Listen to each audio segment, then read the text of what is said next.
Army chief field marshal Asim Munir चयो आहे त पाकिस्तान अफ़गान धरती तां दहशतगर्दी कंहिं बि सूरत में बर्दाश्त न कंदो। अफ़गान तालिबान भारतीय सरपरस्ती में भारतीय फितने दहशतगर्दनि जी हिमायत करे रहिया आहिनि।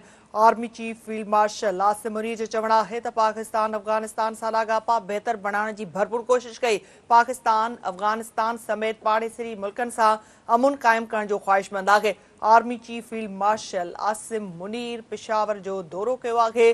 क़बाइली अॻवाननि सां पिणु मुलाक़ात कई आहे। Army chief field marshal Asim Munir जो चवणु आहे त पाकिस्तान अफ़गान धरतीअ तां दहशतगर्दी कंहिं बि सूरत में बर्दाश्त न कंदो।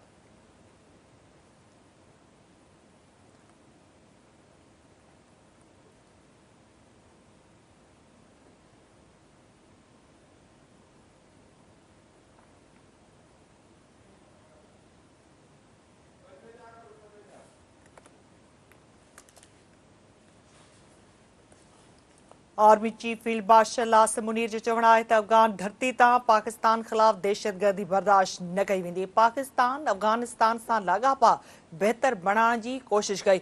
ISPR तरफ़ां जारी कयल बयान में चयो वियो आहे त army chief general Asim Munir Peshawar जो दौरो करे क़बाइली अॻवाननि सां मुलाक़ात कई आहे। क़बाइली अॻवाननि जे जिरगे खे ख़िताब कंदे army chief field marshal Asim Munir चयो त पाकिस्तान पंहिंजे पाड़ेसरनि सां अमुन चाहे थो। हुन चयो त ख़ैबर पख्तूनख्वा खे दहशतगर्दनि ऐं संदनि मददगारनि खां पाक कयो वेंदो। ISPR मूजिबि क़बाइली अॻवाननि दहशतगर्दी ऐं अफ़गान तालिबान ख़िलाफ़ सिक्योरिटी फोर्सिस जी मुकमल हिमायत जो वर्जाह कयो। संदनि चवणु हुयो त क़बाइली अवाम फितनतुल ख़्वारिज ऐं फितनतुल हिंदुस्तान जे गुमराह कंदड़ सोच खे रद्द करे थो। ही इंतहाई अहम ख़बर नाज़रीन अवां सां शेयर कयूं पिया, अवां खे आगाही ॾियूं पिया। Army chief field marshal Asim Munir जो चवणु आहे त अफ़गान धरती तां पाकिस्तान ख़िलाफ़ दहशतगर्दी बर्दाश्त न कई वेंदी। पाकिस्तान अफ़गानिस्तान सां लाॻापा बहितर बणाइण जी कोशिश कई। Army chief field marshal Asim Munir जो चवणु आहे त अफ़गान धरती तां पाकिस्तान ख़िलाफ़ दहशतगर्दी बर्दाश्त न कई वेंदी। पाकिस्तान अफ़गानिस्तान सां लाॻापा बहितर बणाइण जी कोशिश कई।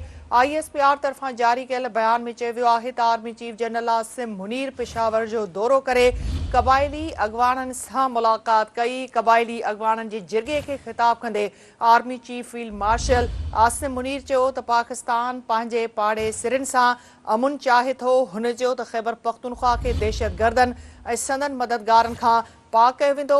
ISPR मूजिबि क़बाइली अॻवाननि दहशतगर्दी ऐं अफ़गान तालिबान ख़िलाफ़ सिक्योरिटी फोर्सिस जी मुकमल हिमायत जो वर्जाह कयो। संदनि चवणु हुयो त क़बाइली अवाम फितनतुल ख़्वारिज ऐं फितनतुल हिंदुस्तान जी गुमराह कंदड़ सोच खे रद्द करे थो। Army chief field marshal Asim Munir जो चवणु आहे त अफ़गान धरतीअ तां पाकिस्तान ख़िलाफ़ दहशतगर्दी बर्दाश्त न कई वेंदी। इंतहाई अहम ख़बर नाज़रीन अवां सां शेयर कयूं पिया। Army chief field marshal Asim Munir जो चवणु आहे त अफ़गान धरती तां पाकिस्तान ख़िलाफ़ दहशतगर्दी बर्दाश्त न कई वेंदी। पाकिस्तान अफ़गानिस्तान सां लाॻापा बहितर बणाइण जी कोशिश कई। ISPR तरफ़ां जारी कयल बयान में चयो वियो आहे त army chief general Asim Munir Peshawar जो दौरो कयो ऐं क़बाइली अॻवान सां मुलाक़ात कई।